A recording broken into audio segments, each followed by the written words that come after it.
Hi, this is Jeremy Robinson, and I am making this video for my marriage and family therapy class, 6102.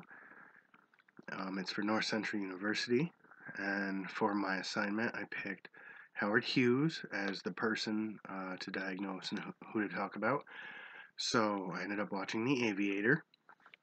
Um, the movie was pretty good. It was probably the second time I've seen it, so I was able to pick up on some things I didn't see the first time around.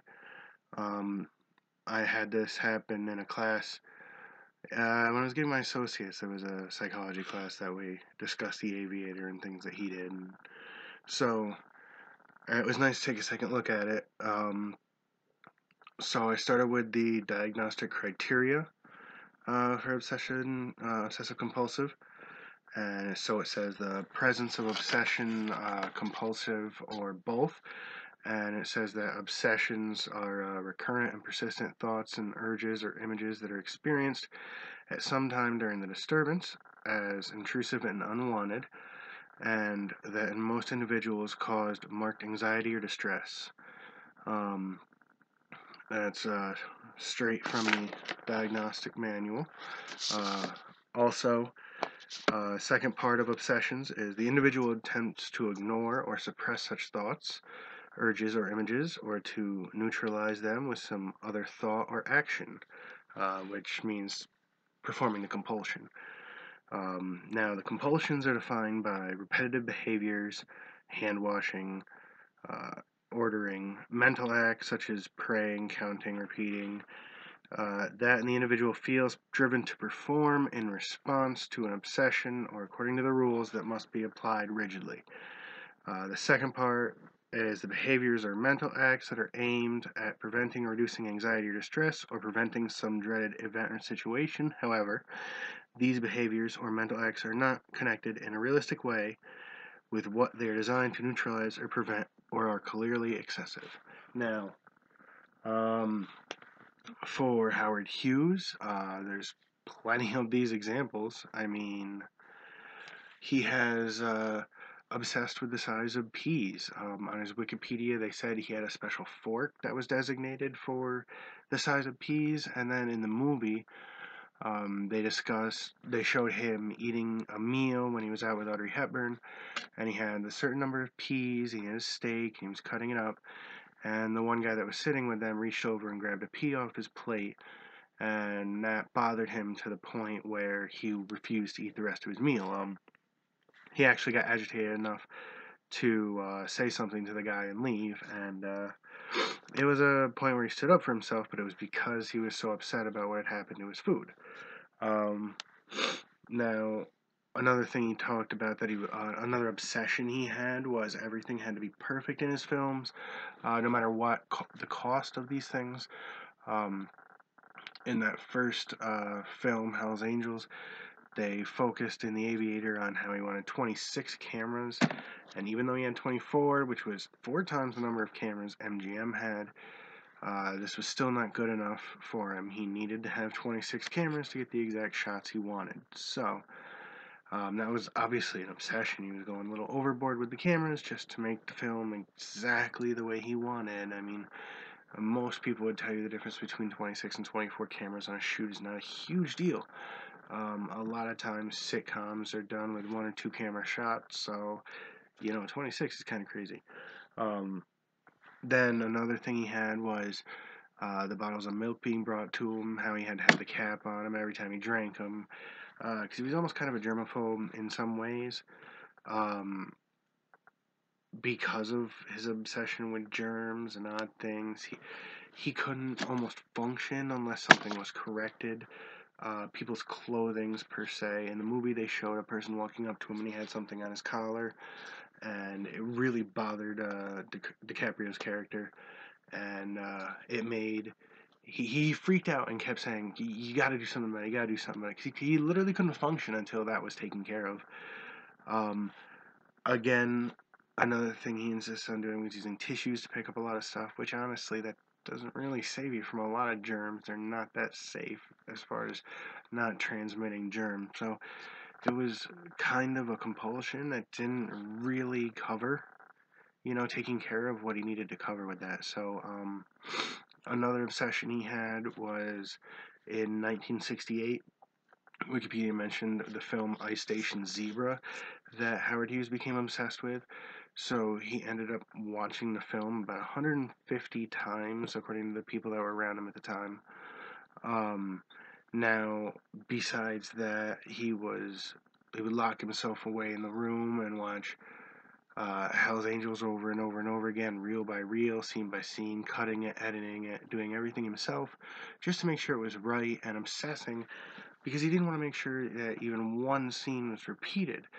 And he was so obsessed with that, he would watch it over and over and over again and go back and forth between reels and scenes and uh, change projections all the time just to make sure it was just right for him. I think another big problem he had was cleaning his hands. The germ thing again. They showed that scene with him in the bathroom where he cleaned his hands so hard that they bled. That's obviously not a good thing. Um, there was also a time with clothes where he was obsessed with the way a dress looked on an actress, and he had to position it just right so it didn't look like nipples were showing or anything like that. Um, he had plenty of different obsessions and compulsions, I think, that fall into this category. Uh, when he locked himself in his room and would only urinate in the milk bottles and only eat certain foods, like he was obsessed with what he could eat to make sure it was safe and all this stuff. These were all obsessions and different compulsions that he had because of this, like the way he'd want the servants to bring in milk, tilting the bag at a 45-degree angle, making sure not to touch the milk container.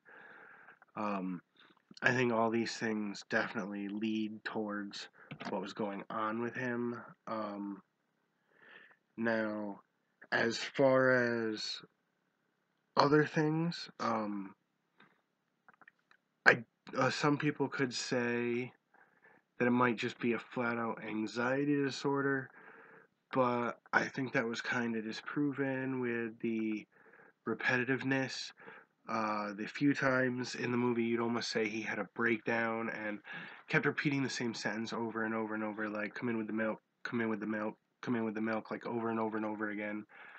These are the times that obviously he was uh, compelled to do that, and he couldn't stop himself, and he knew, and it would make him angry, and only his close friends knew. And towards like that time at the end when they pulled him away because he was starting to repeat himself over and over and over again, that kind of rules out the anxiety thing.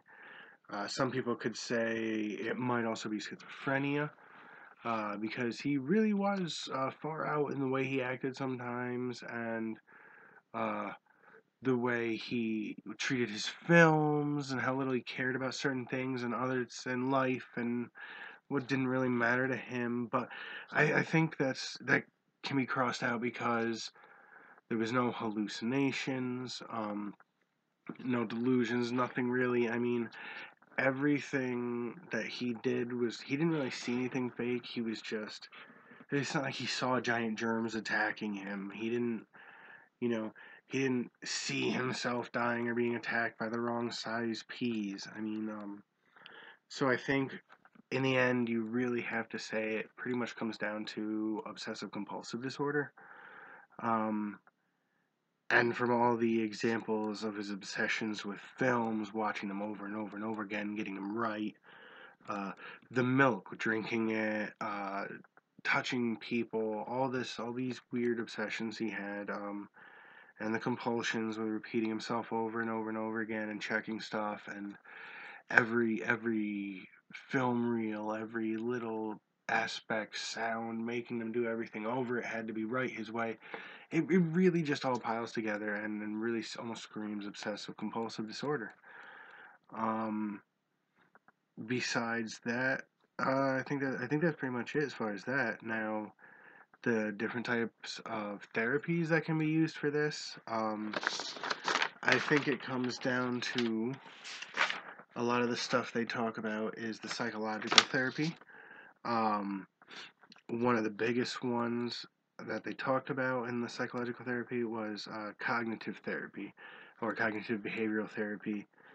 Um, this focuses on changing behaviors and thoughts when it comes to the obsession that you're facing. Like if you're worried about germs, not to wash your hands over and over and over again.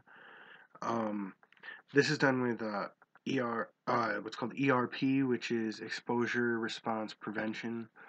Now, this is where a stimuli is produced that would normally cause an obsession, something that the person might obsess over. Simplest example in the world is probably somebody who's obsessed with germs or dirt or being dirty. Um, and the way it works is they get the person's hands dirty.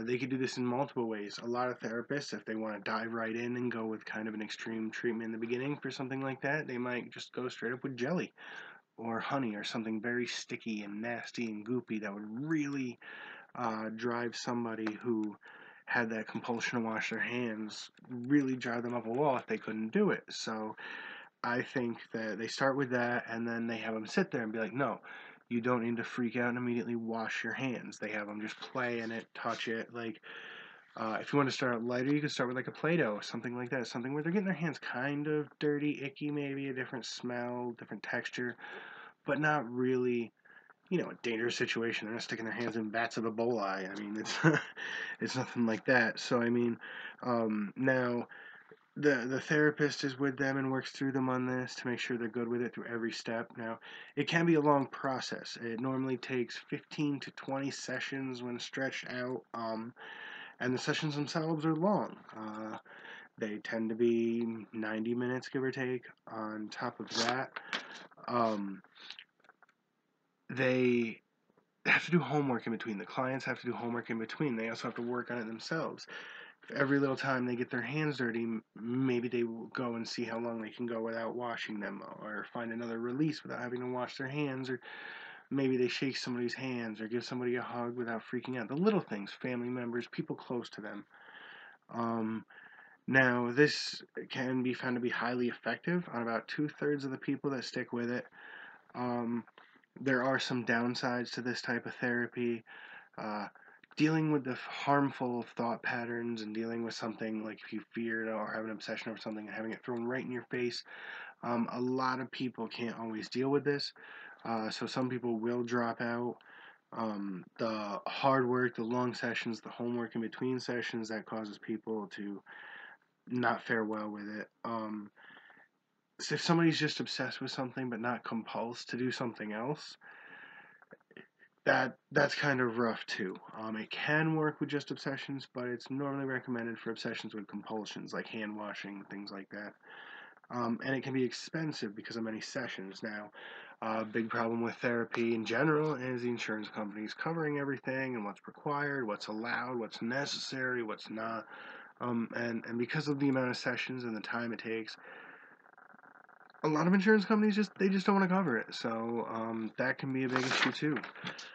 Um, Now, along the lines of psychological therapy, uh, pharmacology therapy and things you can do with that.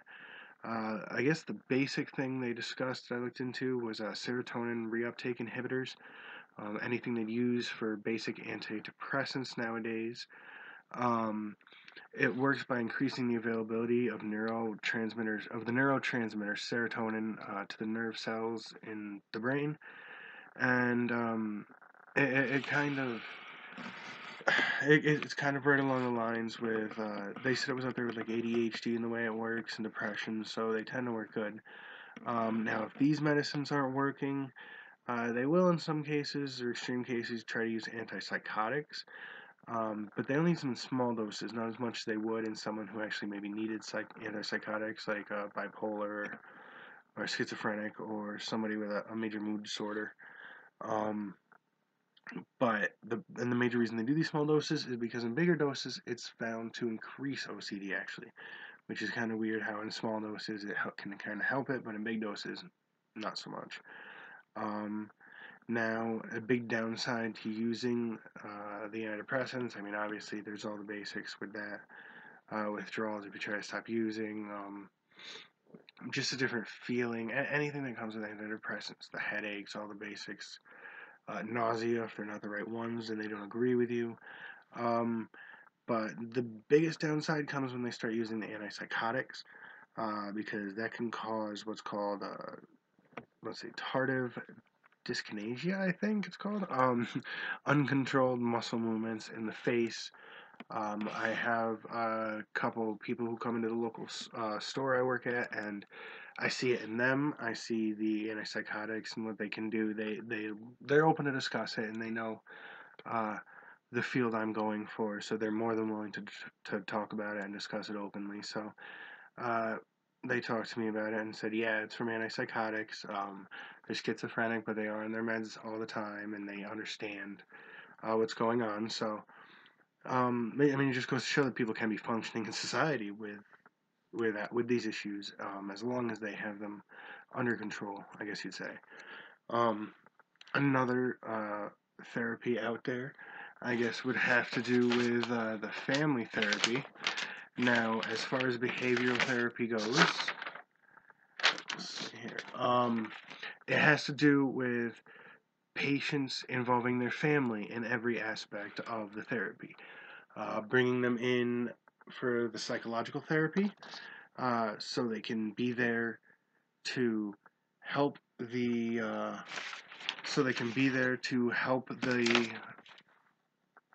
actual client who's going through it, and so they can end up helping learn more about it too. Education is a big thing, as with most diseases.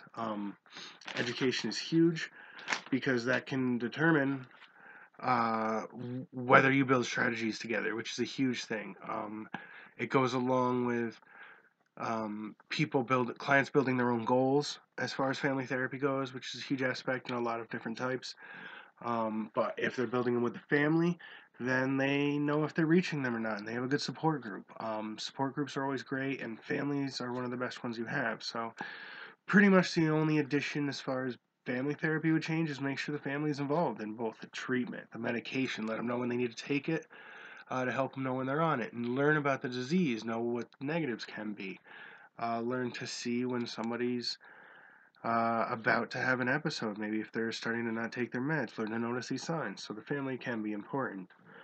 Um, Another type of therapy that they talk about is biomedical. Now, has to deal with dietary needs, hormonal imbalances, vitamin balances, stuff like that. Something that used to be considered like way out there, hippy dippy medicine, but now is like highly accepted because a lot of this stuff can be tested for. The vitamin deficits, the differences in brain reaction and brain activity, with the different hormones missing or lacking or excessive amounts of them.